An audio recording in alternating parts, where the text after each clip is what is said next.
I found a free money hack. It's called investing. Here's how it works. Things get more expensive over time, but what if you have one of these things that gets expensive? Free money. These magic items that generate free money are called assets. If today my asset is worth 10K, but tomorrow it's worth 15K, I just made 5K for free. So where do we get these assets?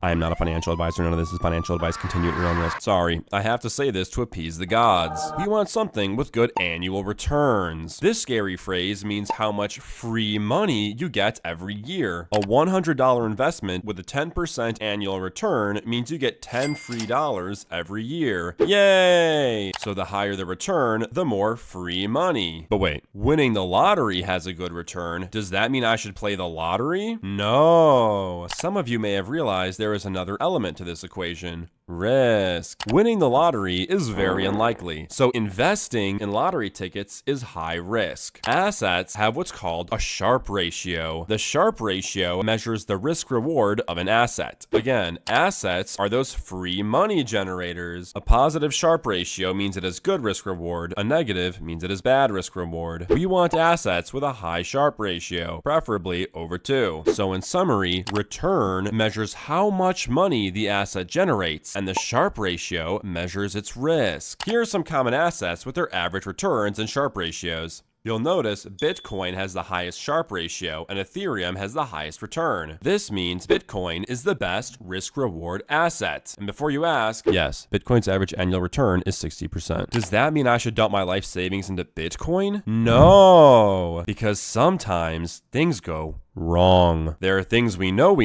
there are things we know we don't know, and there are things we don't know we don't know. And it is this third line that causes problems. We shouldn't dump all our life savings because maybe we do, and then China bans Bitcoin. So how can we protect against one of these unpredictable black swan events? We can employ an advanced sacred investor technique called diversification. We don't only have to buy one thing. We can split our money among different assets. So if something bad temporarily happens to one of them, we don't lose all our money. Yay! I know what you're probably wondering. What's your favorite asset, crypto nerd? The lottery. I highly recommend you rewatch this video so I get more watch time. Subscribe to me, like and join my Discord. YouTube thinks you'd like this video. I think that too. Click it. Bye.